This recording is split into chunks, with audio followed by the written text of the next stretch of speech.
Cashless Society here again today, and apologies there for taking a few days off. I was actually learning how to use my recording software better. I want to be able to make better sound recording, voice recordings without having any background noise and everything like that. So I learned how to use the filters and everything. So let me know if you think it sounds a little better. Maybe you can't tell the difference, but I can hear my dog walking around in the background. Sometimes in my videos, maybe you guys can't hear it, but anyway, jumping into it.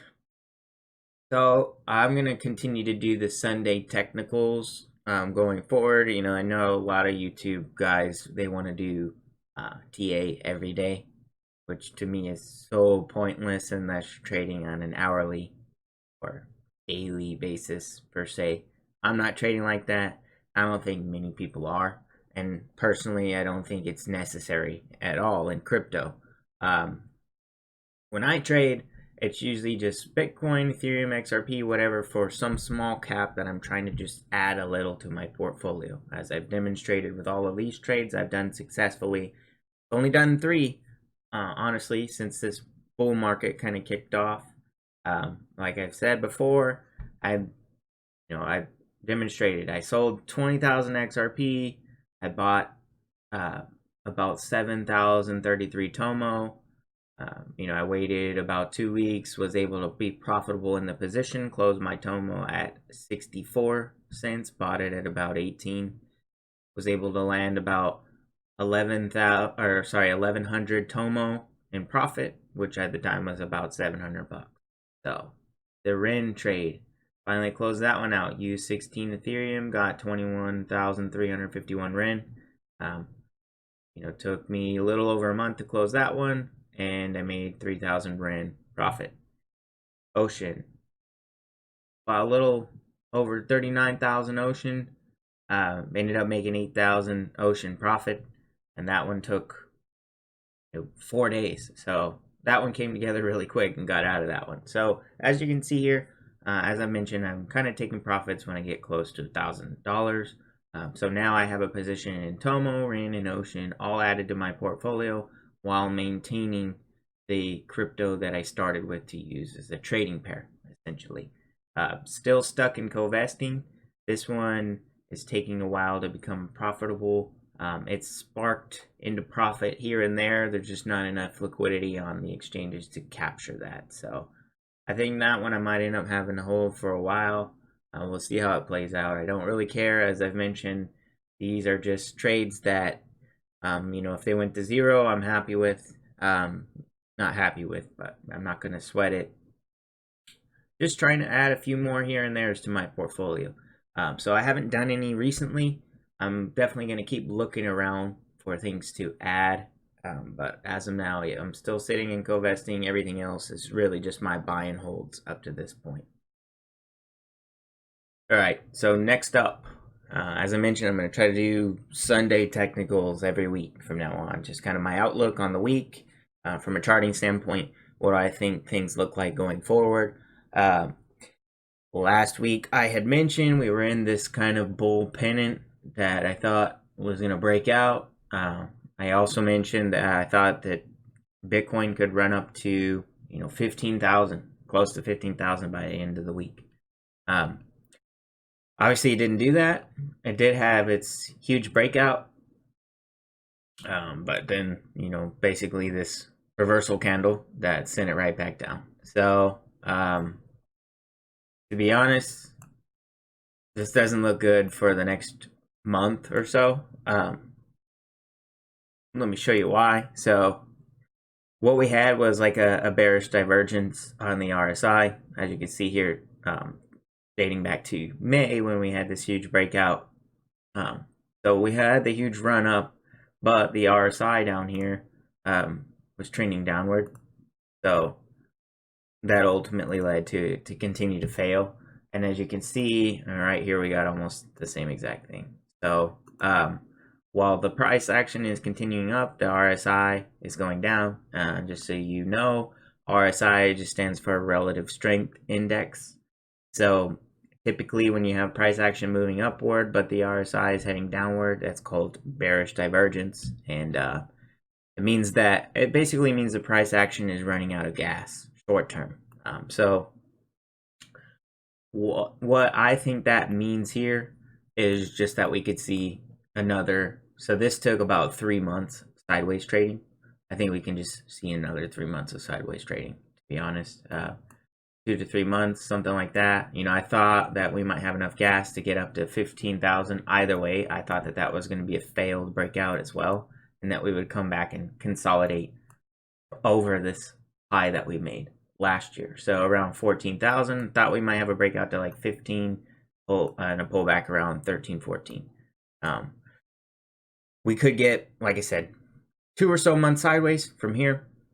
And then, for those of you that don't know, typically crypto, especially in bull markets, in November, December timeframe, has an explosion. I guess it's just because family gets together and they talk about all the money they're making, and they got grandma downloaded Coinbase. I don't know what people are doing, but it could have something to do with that. So I could see at least at this point maybe some more sideways trading into November, maybe November timeframe, and then finally we're going to get that move. I just think ultimately we're not going to make a new high in 2021. I don't think that's going to happen at all. I think that's what people want to see, but it's not going to happen. So I also wanted to point out to you guys, so in these bull market breakouts, each period of, basically in a parabolic trend, there's usually 4 to 5 bases that are formed before things really peak, essentially. So, and each base typically has a shorter time frame. So, just to kind of put things into perspective of where we're at in the cycle, I want to show you. So, this is the last bull market we had breakout. So let's look at each and every one of the run-ups and how long it took to make a new one. So, all right. So when we had our first breakout in October, it took about 230 days from upward movement to the next upward movement. So 230 days, almost a year of consolidation after one move up. All right. Then the next one takes about 209 days. See that? So it has to move up. So 230 days, 209 days. This one was kind of just struggling with making a new high is what this was. But let's see here. This one took 97 days before it made its next move up. And then this move from top to bottom, 105 days. So these two, so we had 230, 209, 100, about 197, something like that I said, right? And then starts to get really consolidated. So here you got just 50 days from upward movement to all the way back down to up again. So 50 days there. And then finally one little one right here took about 39 days. And then we had our final move that sent us down. So as you can see, there's bases. Here's the first base, second base, third, fourth, fifth. I don't know. Maybe you could argue there's a sixth one in there. Maybe you don't count this one. Either way, this is how parabolic structures work. There's one base. Each base is less consolidation. So I think that's kind of what we're going through here. Everyone was like starting to feel that momentum. You're seeing the price action go up. And we might not get it. We might get more consolidation, at least in Bitcoin. Typically Bitcoin drives the market. I usually always look at Riot because Riot follows Bitcoin, as I've shown you. But yeah, I think we could just have more consolidation here. I thought we might have more momentum than we did, but it turns out, we could be at a point where we're just going to be waiting. So I wanted to give you that perspective.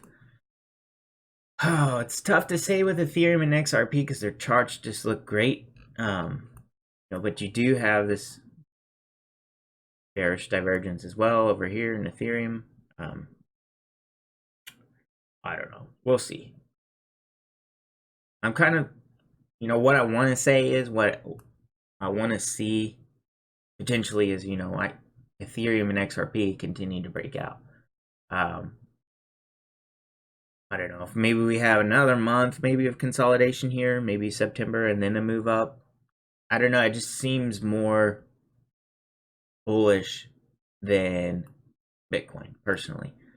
And like I've shown you with this XRP chart, I thought we might be here because we got the cross on the moving averages, we got that consolidation. But just to keep you grounded, level-headed, we've had that before. You got the cross here once, cross here again. Each one failed, and the price went back down. So right here, 2 crosses. This would be the second one, because this one didn't really happen. So, while we could see XRP take off right here, we also could see it go back downwards for another month or 2, 3, and then finally get a move up. So, just want to keep you guys looking at this from both angles, mostly so you can kind of taper your expectations, per se, because the past month or so has been fun getting those price gains. I know how it goes. But anyway, last one I got, Chainlink. So with Chainlink, like I said, I had this, I think we're doing a very similar breakout as we did previously. We had basically 2 bases on this parabolic move, 1 and 2. Same thing here. Base here, another base here, maybe one more move up, and then I think we'll see it chill out for the rest of the year. Personal opinion. But all right, ultimately last week I had a totally different sentiment for the market, as you can tell. But I thought we had more momentum than we did, but obviously zooming out, taking a look at the RSI and everything, just want you to not be surprised if we go sideways for another month or 2 and don't have any more momentum. Ultimately though, until further notice, basically, I still think Ethereum, XRP are the best plays that could continue to see upward movement, whereas Bitcoin could be trading sideways. I think we're still definitely in that alt season. Hold on, take a look at that actually. Haven't visited the altcoin dominance, so let's take a look. Right now we're at what? 60% Bitcoin. So yeah, this is taking forever to break out compared to history. As I've shown, each alt season basically is extremely explosive in percentage gains. So this one's taking forever to happen, but I think that's also going to make the explosive move even more significant when it finally does happen. So that is why I'm always sitting in altcoins right now, heavily into Ethereum and XRP, and those are my, my main 2 bags. I think are going to be the best percentage gains going forward. So I'm not trading Bitcoin, not holding Bitcoin, not touching it right now. Ethereum and XRP are my best bets, I would say. So, but yeah, that about covers it. As always, please like and subscribe, share with your friends and family, and stay tuned for the next one. What is a cashless society? What does it actually mean in a literal or high-level sense? Money will become like these, relics of a different age, and will only be found in places like this. In other words, hard cash will disappear. It will become electronic, transferred by things like these. Then Tracy is in Beijing to show us what a nearly cashless society actually looks like. Ben, good morning. Mobile payment transactions in China reached a cumulative total of 277.4 trillion RMB in 2018, ranking #1 in the world, according to the recently released statistical report on internet development in China. As of June 2019, online payment users in the country reached 633 million. The cashless society is now approaching. When's the last time you paid with cash? Well, chances are cash is taking a backseat to the plastic in your wallet and smartphone pay apps. Denver 7's Ryan Luby explains the digital pay revolution and why not everyone is on board. The Cashless Society, the Cashless Society. The Cashless Society.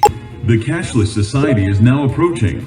The Cashless Society.